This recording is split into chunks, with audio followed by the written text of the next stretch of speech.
Okay. Hello, everyone.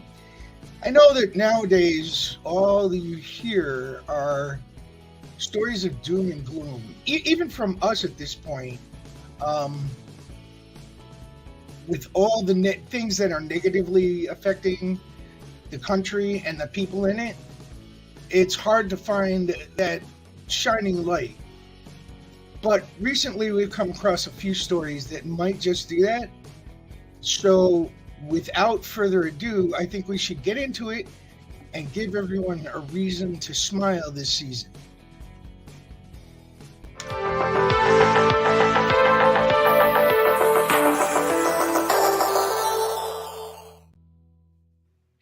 Hey, Matt, welcome back. Hey, going on? How you doing, man? I was doing really crappy, but after seeing some of these stories, it makes me go, maybe people aren't really all that bad. Yeah, all right. This is to me, this time of year is when people are the worst. Christmas I, and New I Year's, would they are believe the that. worst, I especially at would, the airport. Oh man. I would believe that. For instance, let's look really quickly and non-politically, but let's look at what's happening in Texas with migrants and immigrants, how they're being treated. That's not how I would treat them. That's not how you would treat them, but they're being treated that way. But there is a shining light. Uh-oh. There is a teen in El Paso, Texas, who has gotten this bug inside herself to collect presents for migrant children because they have to travel so far that they don't have time to celebrate Christmas. And it's one more thing to carry too, actually. So since August, she has been collecting donations and toys for children of all ages, and is hosting a present giveaway to migrant children for Christmas. Doing this all on her own. She also put it out in an app called I think it was called Nextdoor. And someone in a neighboring town, Round Rock, Texas, a woman saw that and joined her in her venture. And the two of them have been collecting, sorting, and wrapping presents for these migrant children because they don't have anything. And this is in the state of Texas where everyone is known to hate immigrants for some reason. Mm-hmm. And not only that, but because of what she's doing, other members of the community in El Paso, Texas, are now finding other ways to offer help to the migrants and their children. Mm.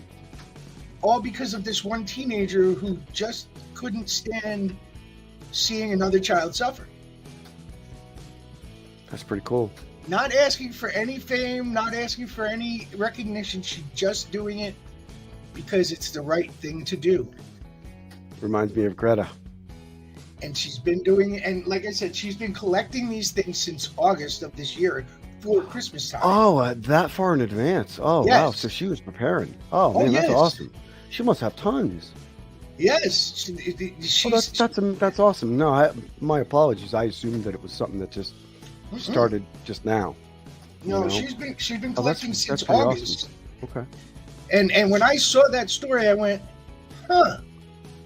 I never would have thought of that.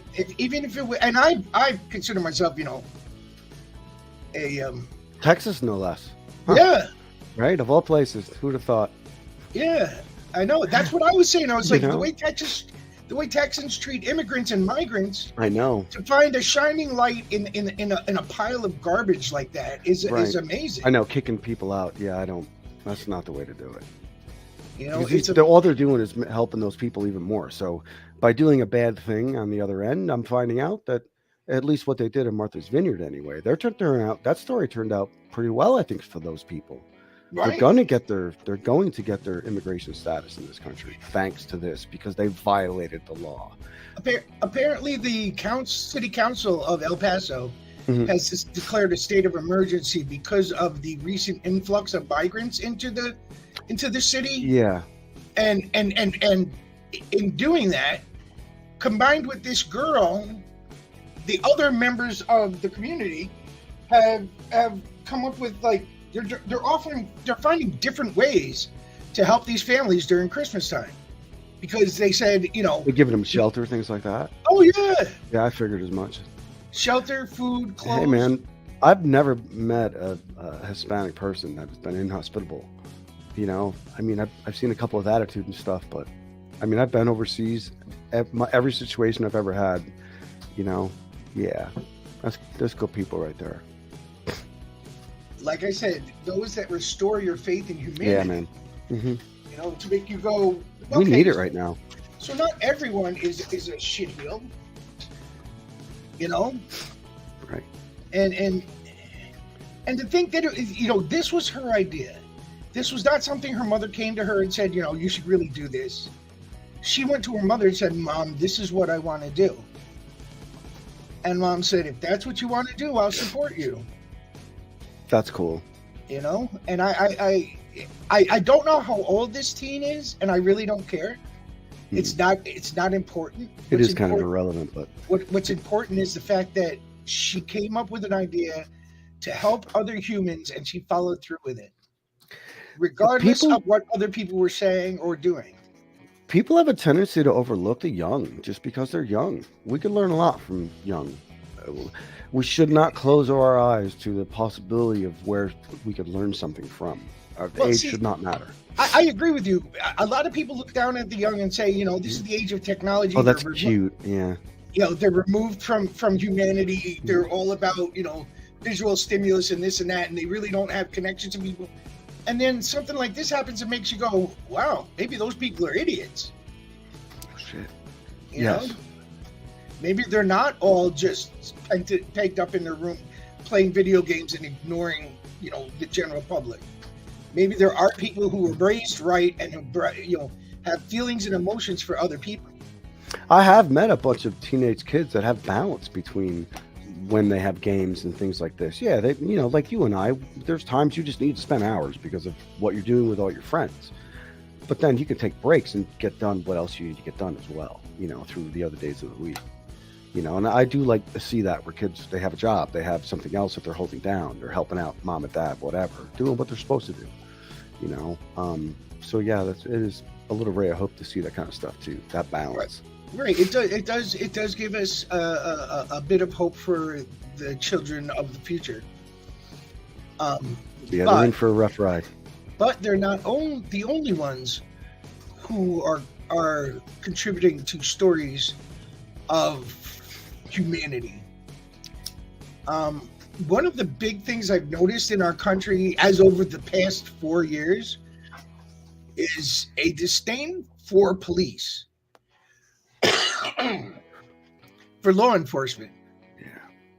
There's a lot of examples of what police do wrong. A lot of stuff caught on camera of what police do wrong.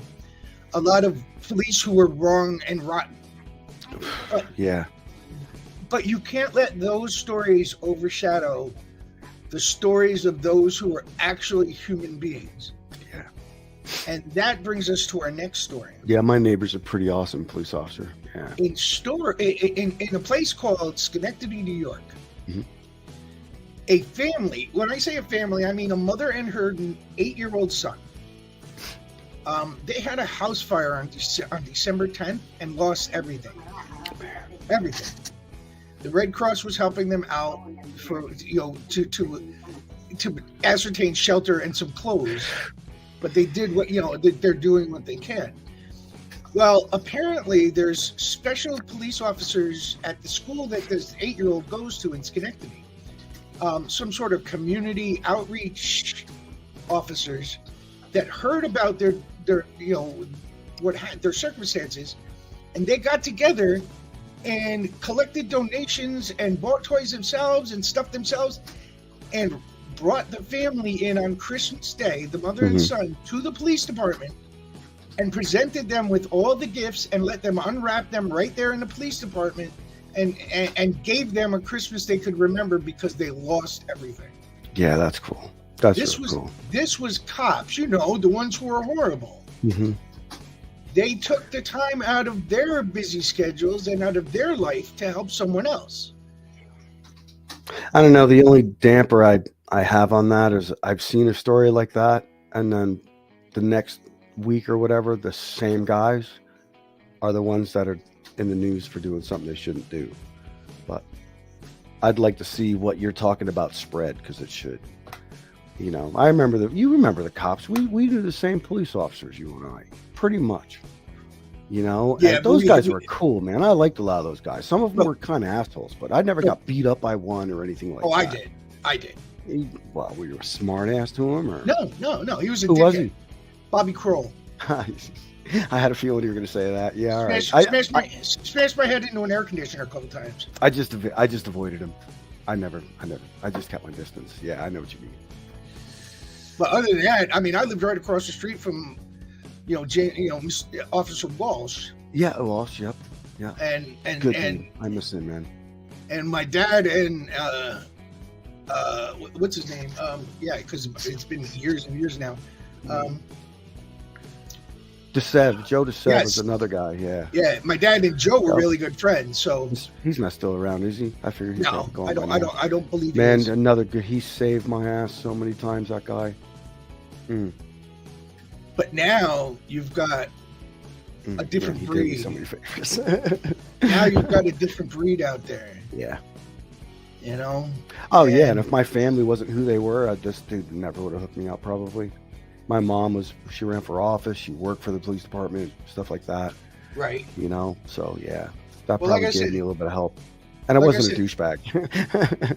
Like I said, Officer Walsh, Jimmy Walsh lived across the street from me, and I used to play with his kid. We played with his.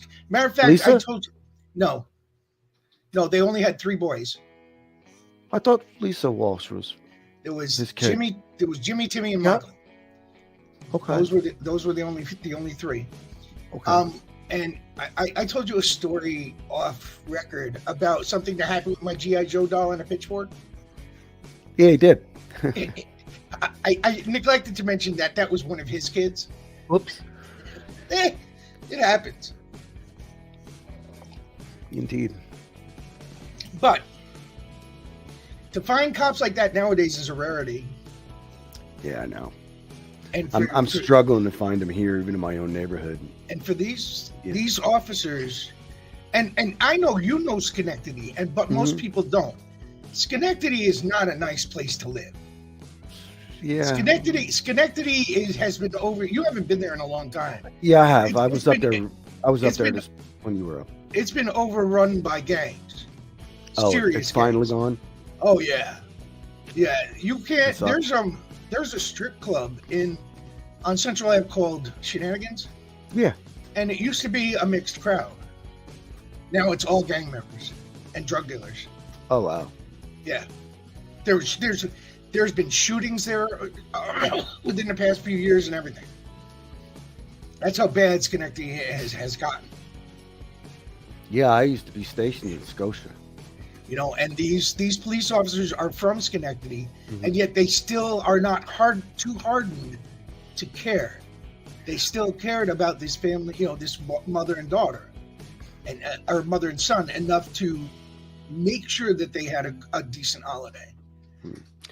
I do wish we could find a balance in that to fix this type of situation. It's like there has to be a problem, and we just need to be able to identify it.